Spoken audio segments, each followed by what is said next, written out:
Welcome back to the University of Idaho, Utah State University, and University of Wyoming Sheep and Goat Extension webinar series, which we provide to you on a monthly basis on the second Wednesday.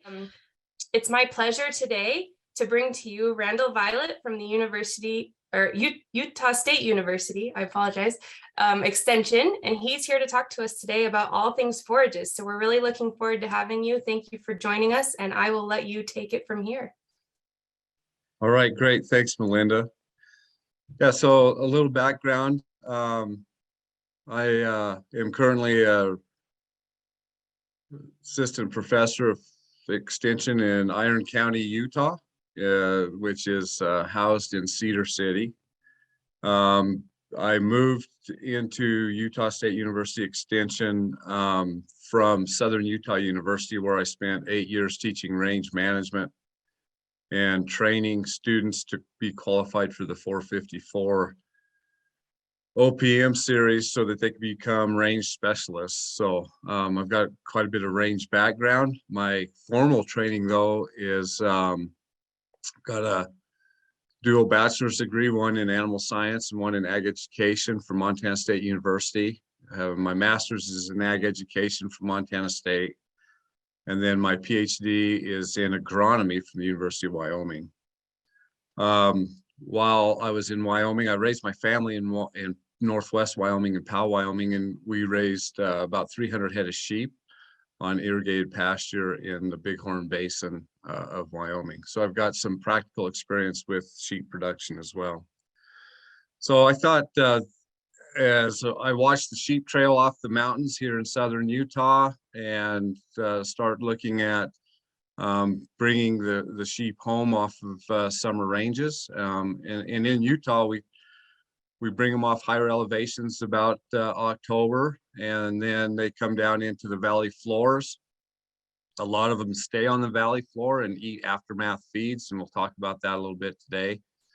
And then a lot of them then also are trailed out to the desert for winter as their winter forage. So we'll spend some time talking about some of that. So where are we with our forages from the standpoint of time of year and how it's meeting the animals' nutritional needs? We'll talk about that. So that's why I ended up with the title of All Things Forages. So my objectives today is to discuss the types of forages that we have and that you can be dealing with. We'll look at some of the nutritional value of different forages, not by individual species or classes of forages, but in general types of forages. We'll compare some of the nutritional values, and then what affects the nutritional value of these forages as well. So that's kind of the order, the objectives of today. So let's start off with looking at types of forages. Of course, we have the three major types. We call them grasses, forbs, and shrubs. And I'm sure all of you know are aware of grasses and shrubs. I know in my travels, there's quite a few people that don't know what forbs are. And so we'll talk about that as well. Grasses are monocots, which means they have one cotyledon in their seed.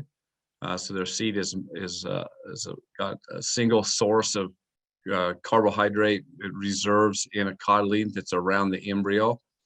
They're fibrous root plant, and one of the major characteristics is they have a hollow stem. We also have another type of plant that I didn't put in this that we call grass-likes, and they too are very similar to grasses, except for they do not have hollow stems. And those are our sedges and our rushes. Typically not thought of as being super palatable or very palatable sources of forage, but nonetheless they are basically kind of a different class or a different type, separate from grasses. So I didn't put those in as an option or a type of forage, but we can lump them into the grasses for this demonstration or for this presentation anyway.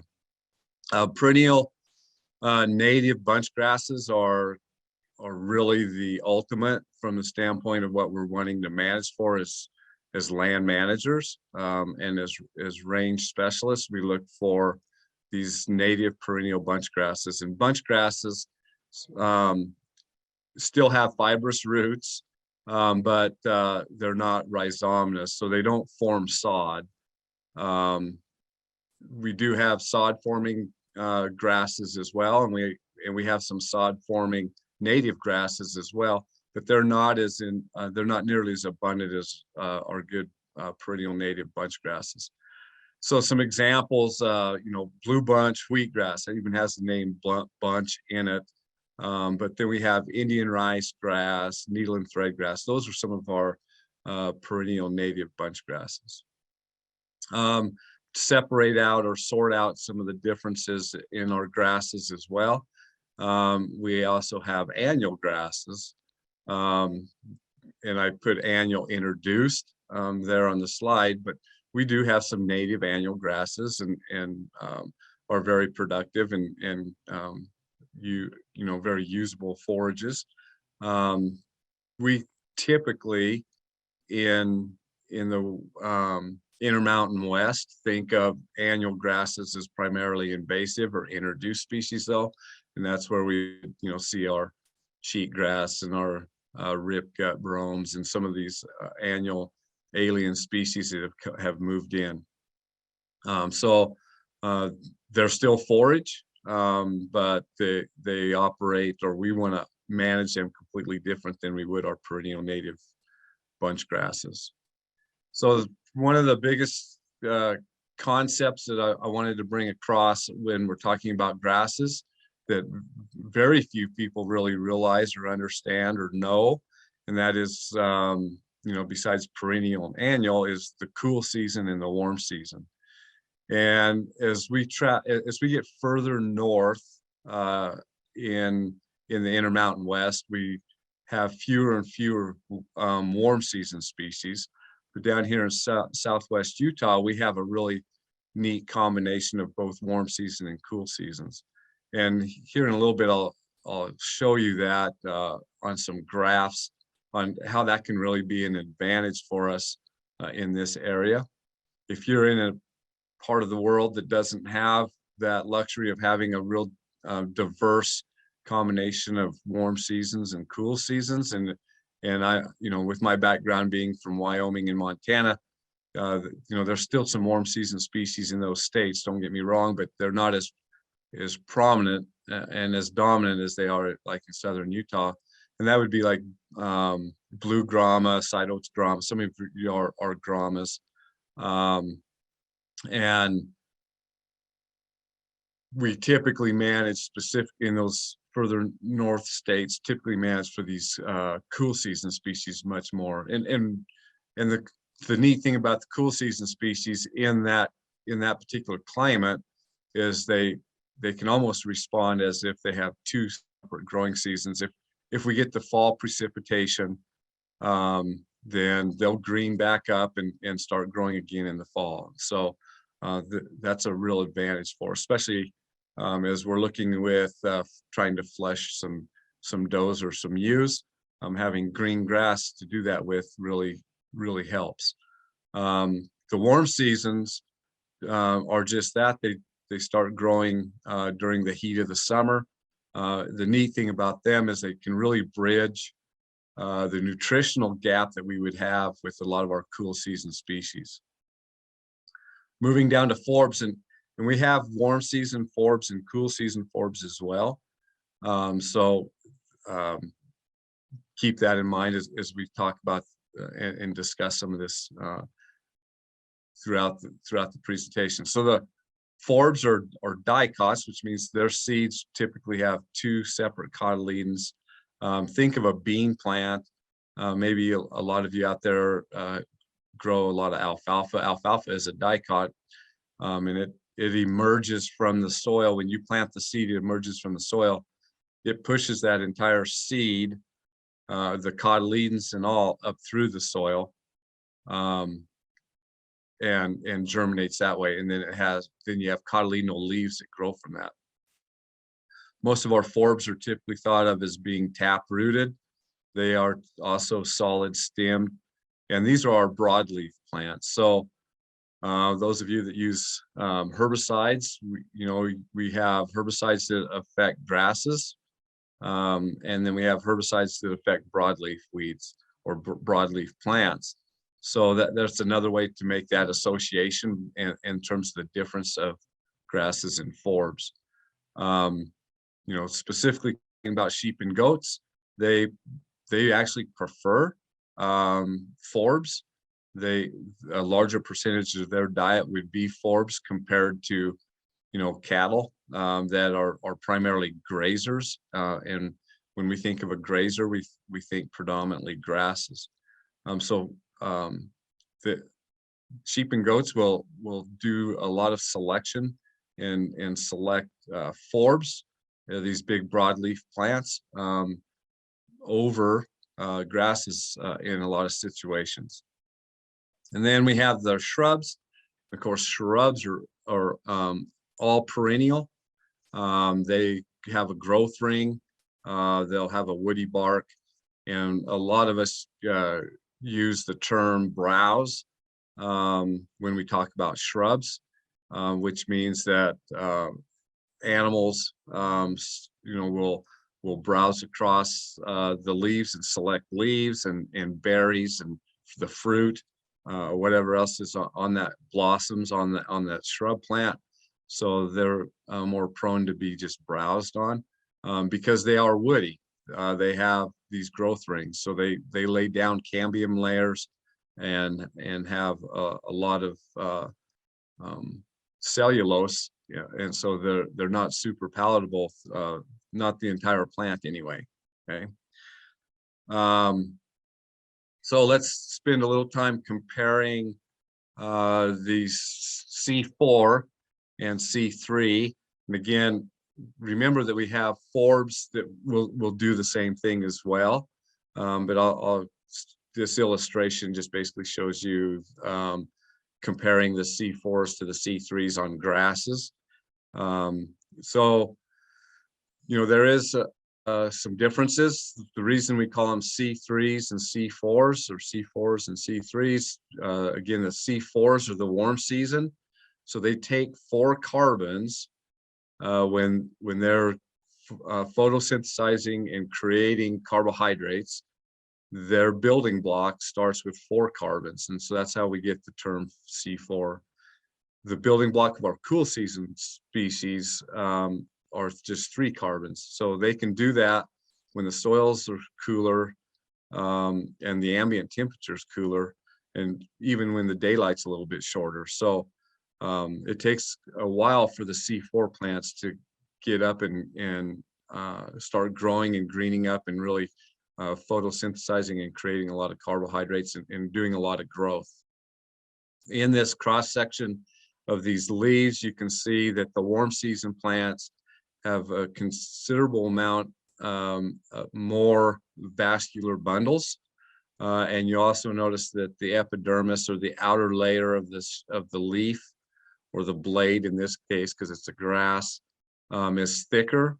And so there's more lignin and more cellulose in our warm season species, whereas the mesophyll in the cool season species, there's much more of it. And that's our that's our nutrients there. That's where we can get our cell soluble carbohydrates, and our other nutrients is within that mesophyll. So you can tell the cool season plants are going to be have a higher nutritive value throughout most of the growing season than our warm season species.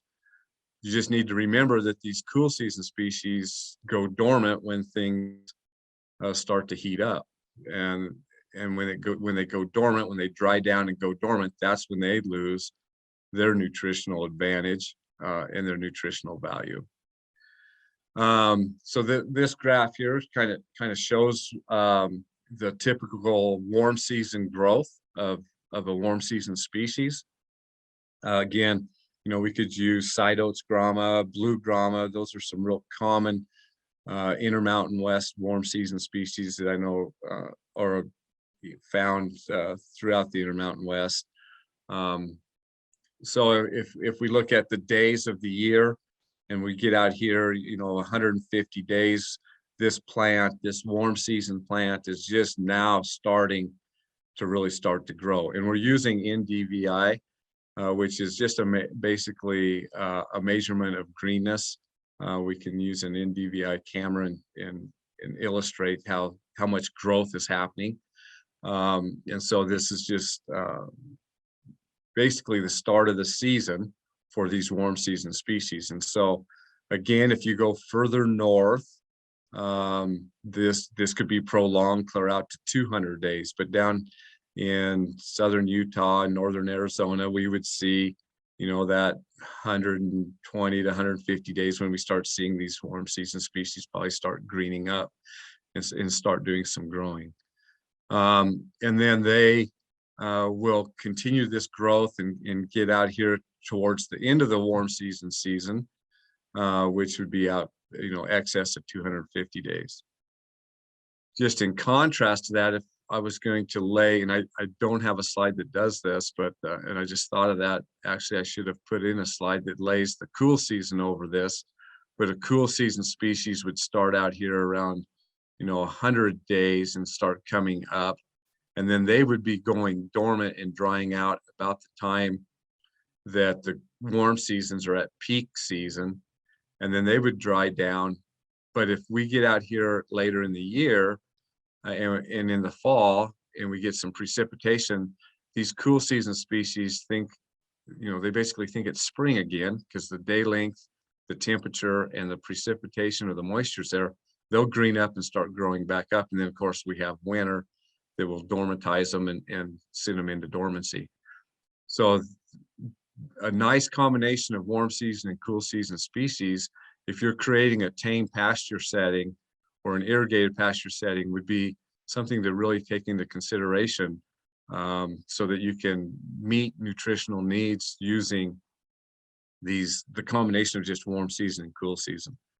You don't necessarily even have to, and we can even, I guess we could even put in the forbs, if this is all grasses that I've talked about so far, if we throw the forbs in there, we have forbs that can do some of this stuff at different times of year, so that we can keep the greenness and the nutritional value in these pastures for almost the entire growing season,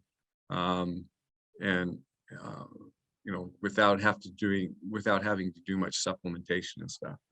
And actually, currently, right now, there's a very large funded program with Foodscapes that we're looking at doing this out on the rangelands here at Utah State. It's actually it's a national program that we're looking at. But anyway, trying to identify species that meet, and the combination of those species of plants that meet nutritional needs of grazing animals without having to do any supplementation. So.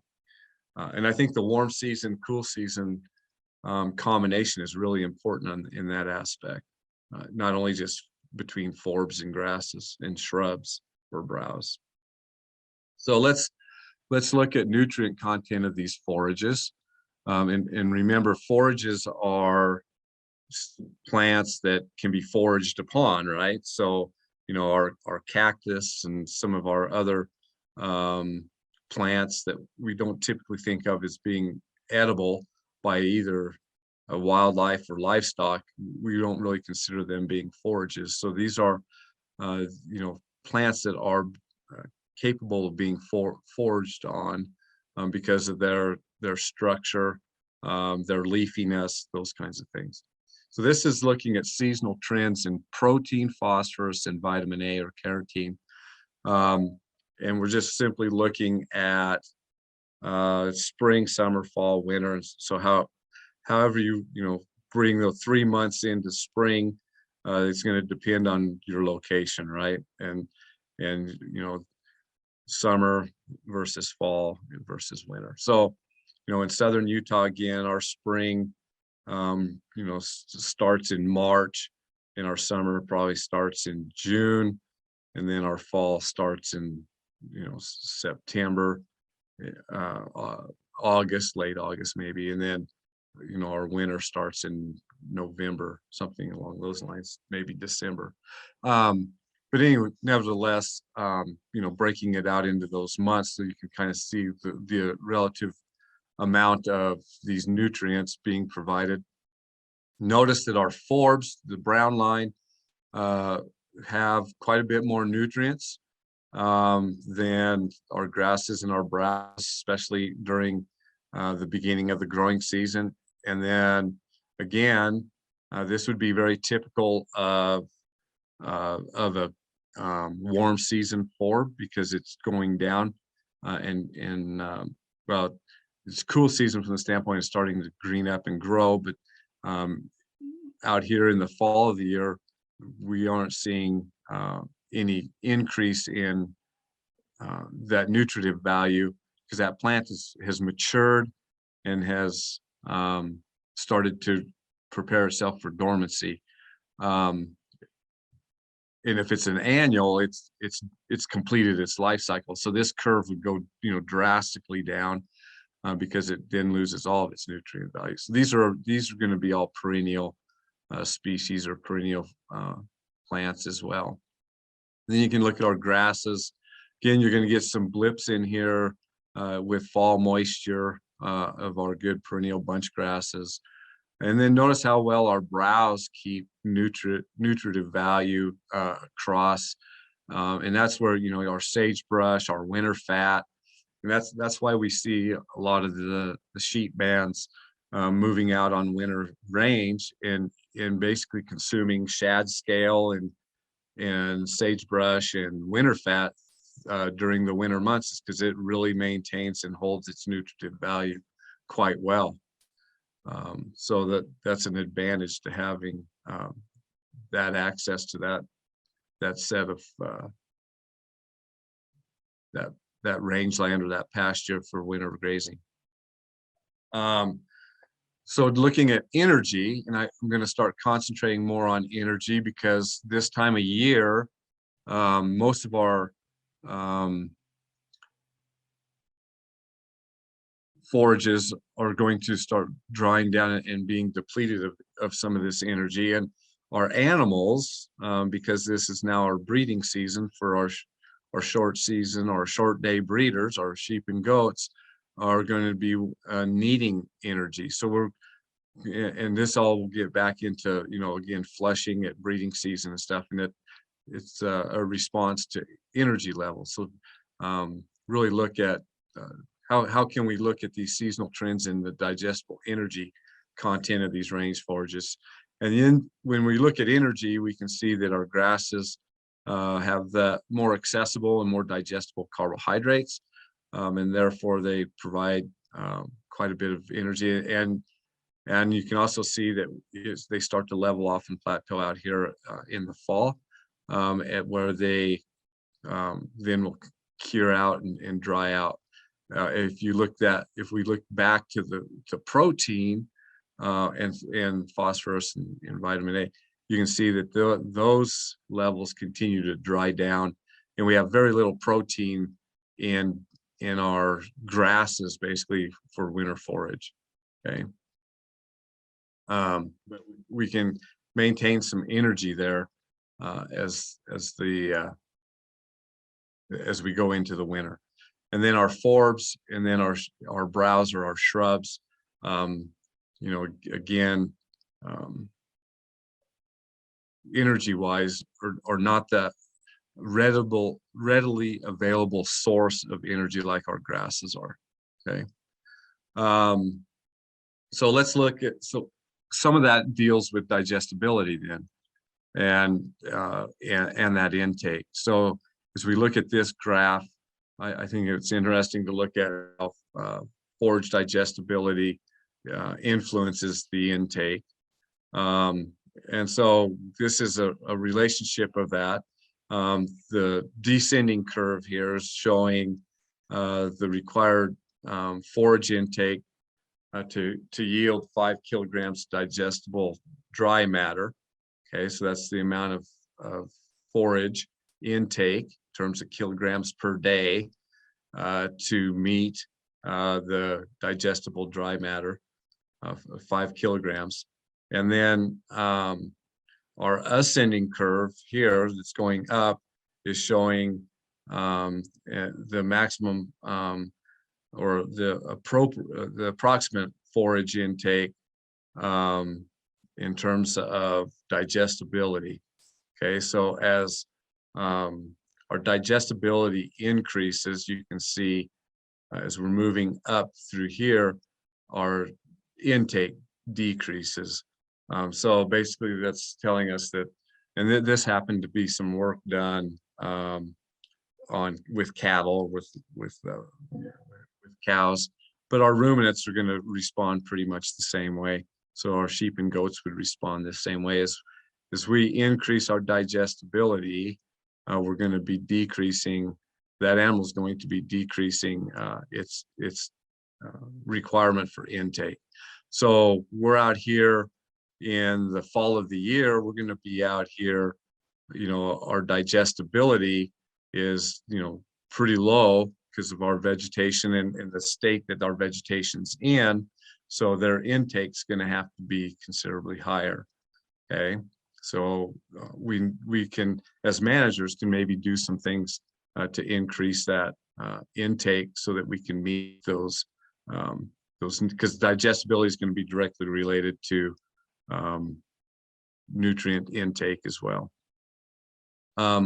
So one of the ways we can look at doing that would be with the forage quality.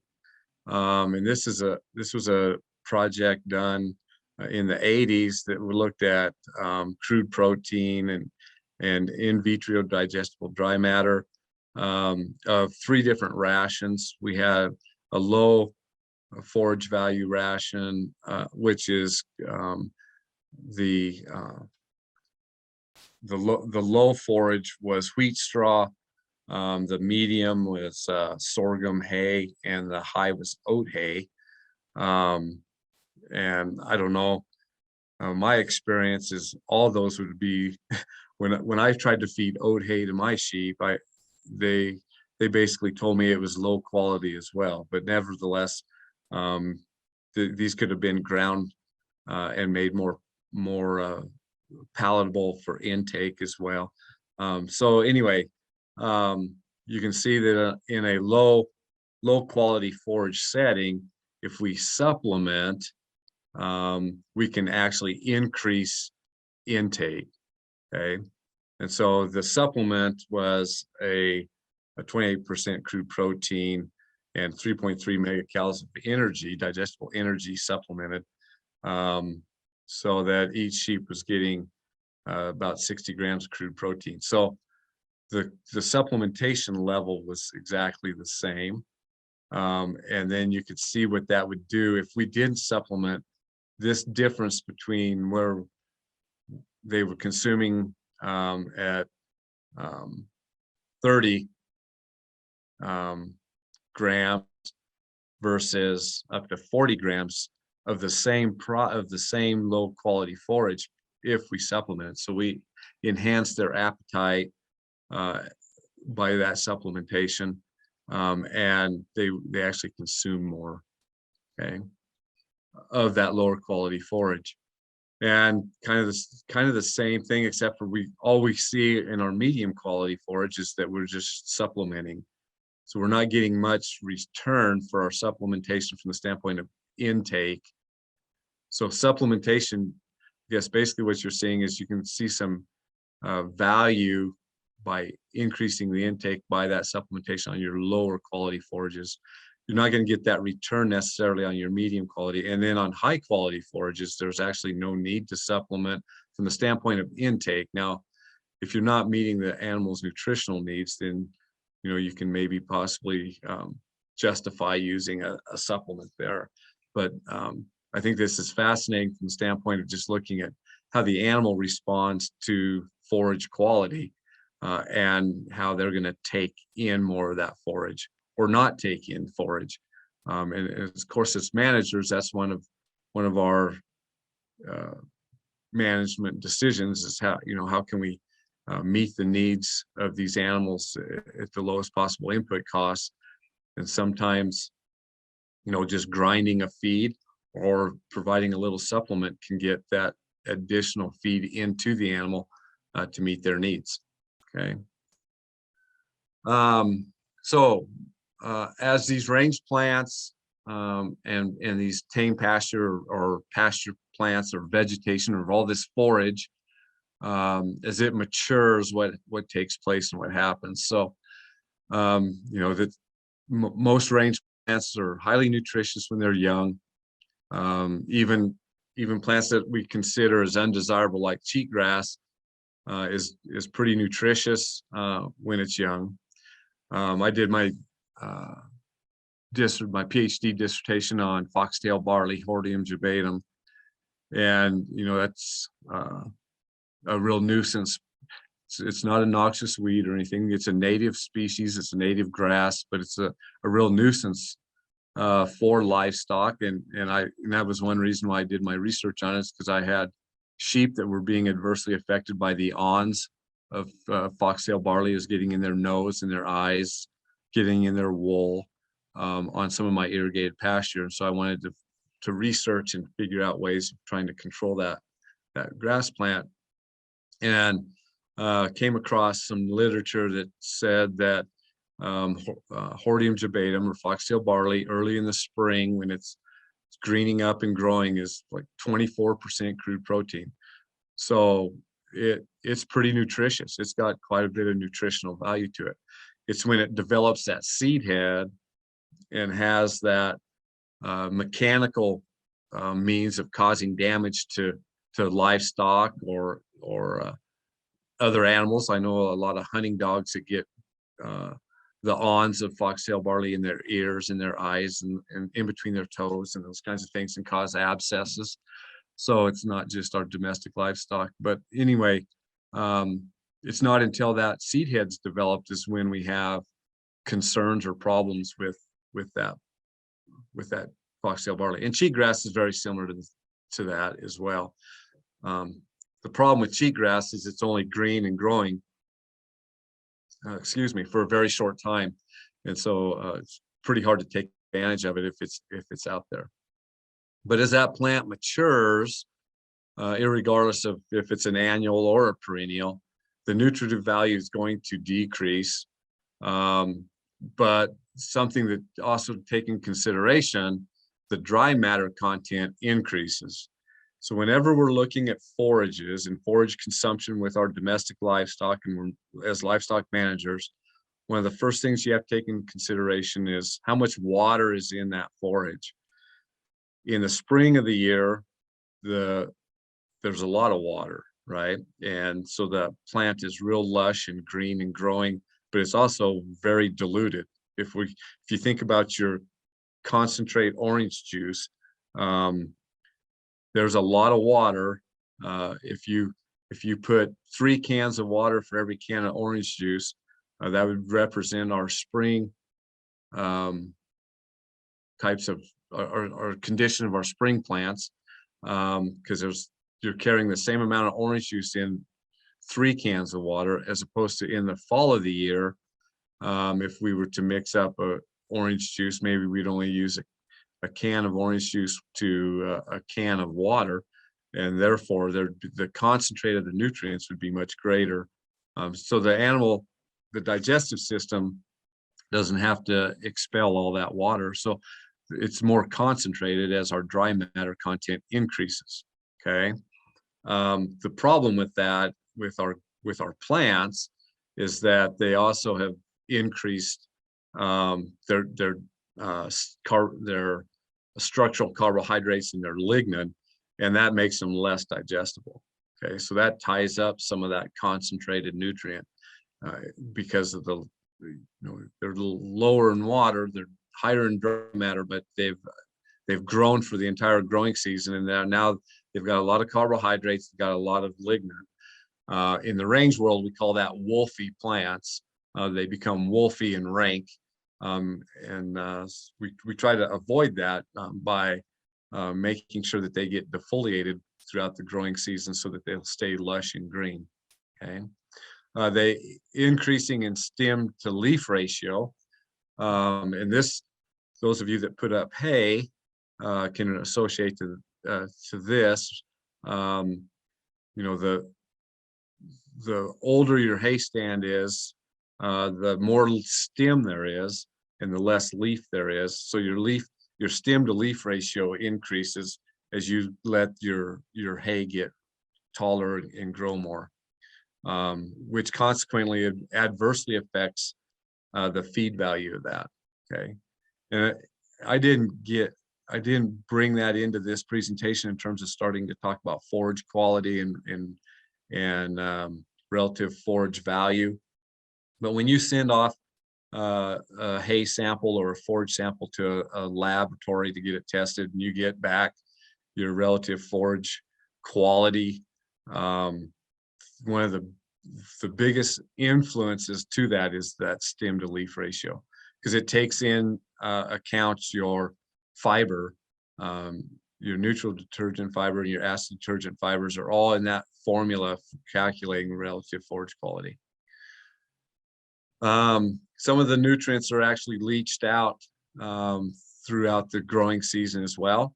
Again, in southern Utah, rain is not much of a problem. We don't leach a lot of nutrients out because of rain, but they when the plant goes dormant, it's not capable of holding on to some of those nutrients. So some of those soluble nutrients are washed or moved out of the plant and back into the soil. So you'll run across terms talking about, you know, we had a real dry year and our real dry fall and our range grasses did not cure well, or we had a really good moist fall that greened up some of our cool season grasses, and some of our cool season grasses did go into the winter, go into the fall and cured well, meaning that they didn't leach out and they're going into dormancy with quite a bit of their nutrient value left in them. Okay. So all of this for us in the sheep and goat world, this time of year, I wanted to make it, I guess, pertinent to this time of year, and that's breeding season. And that is how can we take advantage of what these plants give us, and what their level of nutrient value is when we're trying to get these does and ewes to flush up so that we can get twins. And so a lot of folks think that we need to start feeding them a concentrate ration, and that's been shown that that's not the case. Changing the forage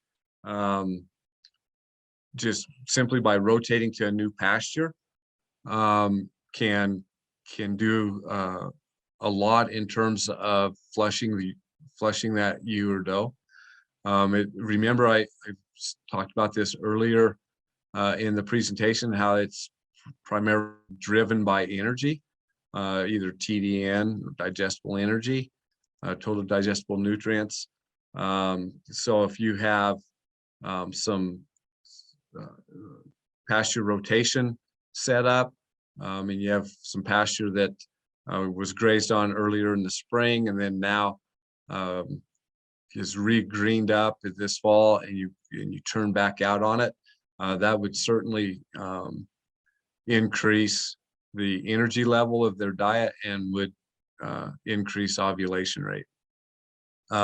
Again, a lot of these bands of sheep are coming off of high elevation pastures and rangelands right now, and they're coming down onto aftermath feed. And so aftermath feed, a lot of our alfalfa fields now that have been harvested 3 times. A lot of growers, a lot of producers will not harvest or take a 4th cutting, or maybe not take a 3rd cutting and let it regrow and use that as their fall and early winter feed source, which certainly will flush.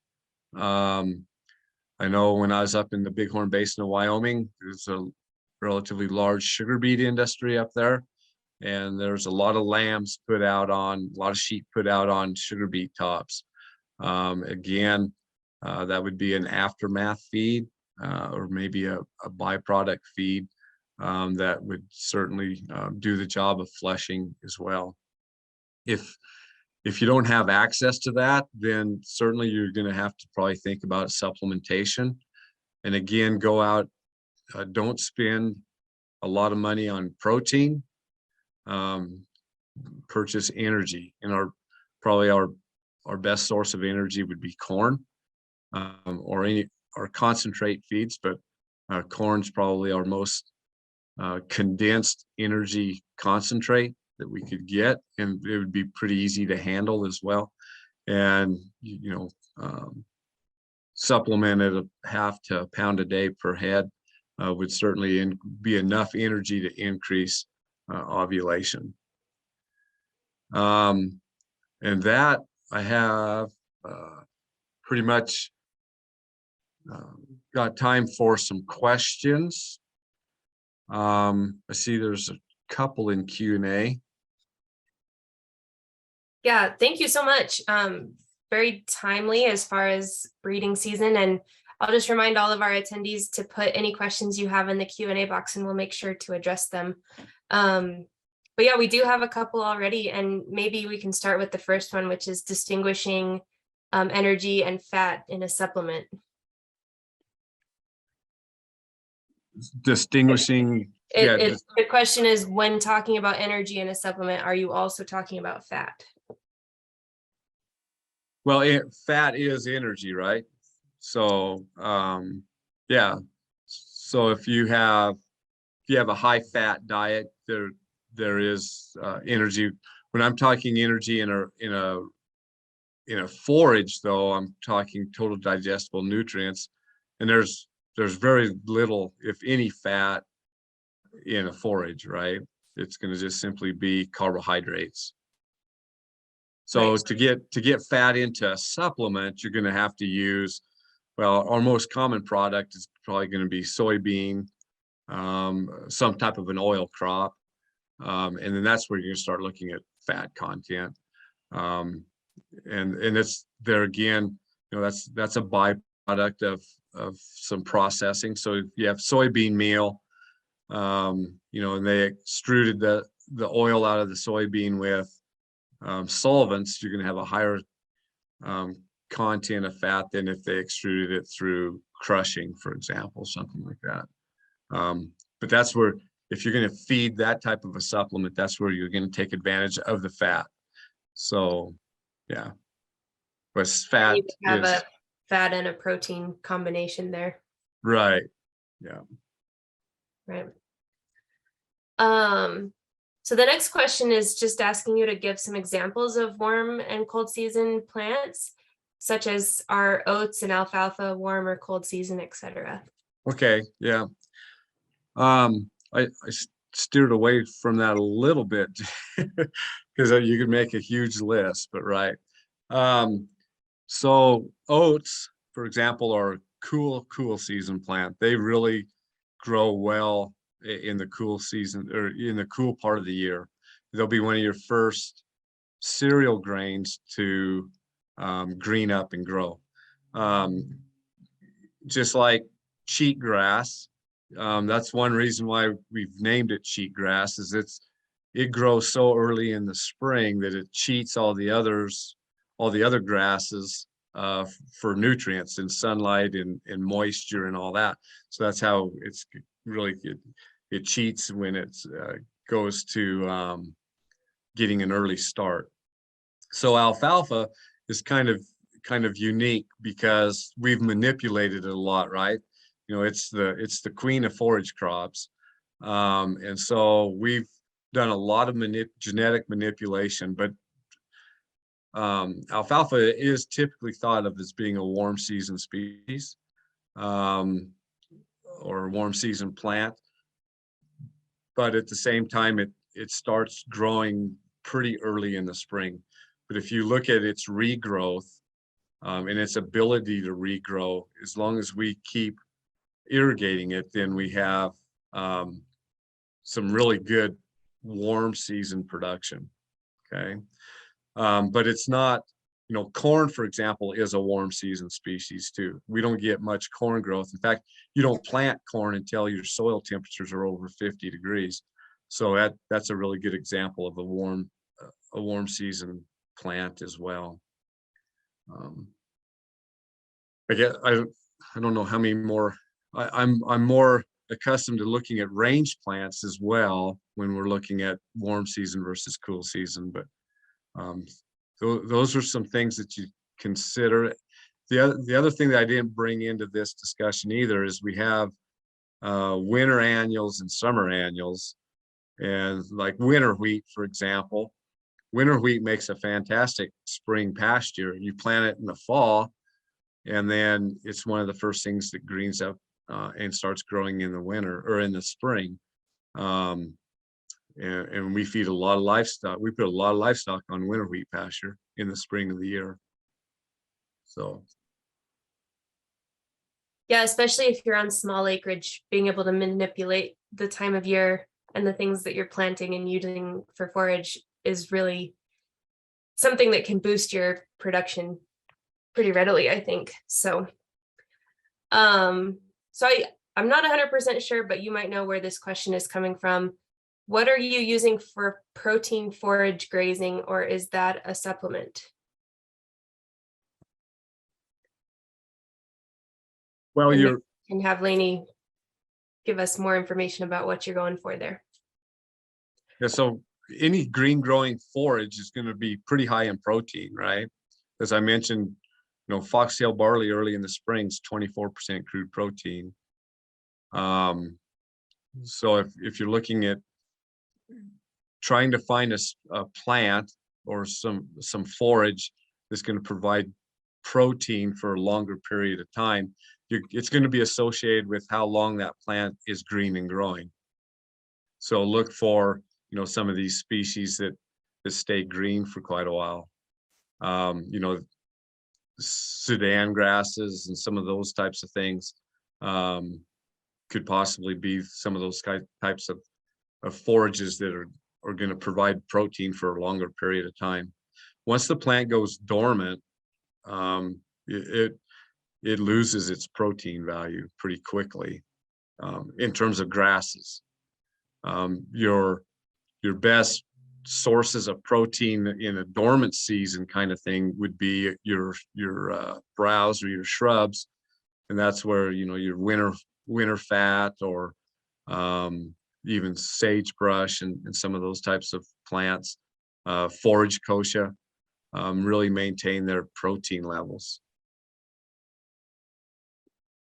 Yeah, which is great opportunity. That leads to one of the questions that I was going to ask you. And when it comes to flushing in the fall, if you're somebody that's grazing on some drier rangeland pasture, you kind of alluded to being able to just kick them into a pasture that was ungrazed to be able to enhance their ability to reproduce. But what do you look at from that standpoint, the drier rangelands, and what type of pasture would be ideal to use for flushing? If you're going to use a new pasture, what does it look like in the best world? Right. So again, it's going to be green. Okay. So it's going to be growing. So it's going to be a cool season species, at least in the Intermountain West. And this is going to all depend on your total program. But to me, probably the best species that I could count on year after year, if I was going to have a pasture set up to flush my ewes on, it would be crested wheatgrass. One, it's going to be an early cool season. Crested wheatgrass is one of the cool season cools, or cool seasons in the spring of the year. So when I get done lambing or start sending pairs out into a pasture setting, that crested wheatgrass can be green and growing. I'm gonna use it pretty hard during that time of year until my native pasture or my other pastures are going, greened up and growing is where I can turn out on those. And then I'll leave that crested wheatgrass alone all season, all summer. One, it's going to go dormant pretty early because it doesn't grow when it gets real hot anyway. And then let hopefully the monsoonal moisture or some rain or irrigation, if it's an irrigated pasture, come in and irrigate it later in the summer, early fall, and green it back up. And it would be ideal for flushing ewes on.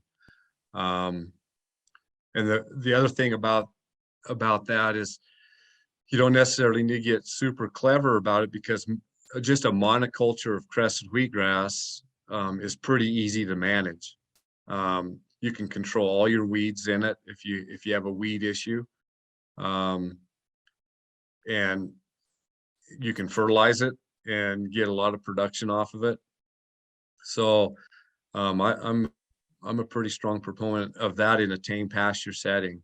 In crested wheatgrass, I mean, we've planted millions of acres of it we still plant millions of acres of it right now, because it's relatively cheap, it's available, and it's a good hardy grass. I think one fear I would have with grazing sheep on it is I wouldn't graze it hard enough or I guess basically what I'd be afraid of is these rank wolfy plants that didn't get grazed when I was grazing it early in the spring, because you're not going to graze those again in the fall. You'd have to mow those or burn them or something to make them palatable again. But if you did some high intensity grazing, smaller paddocks or small pastures and relatively large numbers of animals, you can eliminate some of that selectivity and graze that crested wheatgrass pretty hard. It's a very forgiving grass. Yeah, I agree with you. I think that would be pretty ideal if we had that opportunity. So I do have one plug here too. yeah, that'd be great. I wanted to make sure I answered all the questions, and so if we are out of time, that's fine. But this winter I became a AWA evaluator, so I just wanted to put that out there for anybody that's interested. The American Wool Assurance Program, I think it's got a lot of value to it. It's an excellent program. It's a grassroots program that the wool growers have got behind and trying to put together. And I think the more producers that we can get certified AWA, I think the better off we'll be. And eventually, hopefully someday we'll see a return, and these wool mills will pay you a little premium for being AWA. But I think it's an excellent program. So if you need to get online and check that out if you're not aware of what AWA is. So yeah, great. Thank you for sharing that. I didn't realize that you did that, and so that's really neat. Anybody who is still producing wool might be a consideration to think about. So great. Okay. Well, thank you again, and we will be in touch soon. Okay. Thank you. All right. Take care. Bye.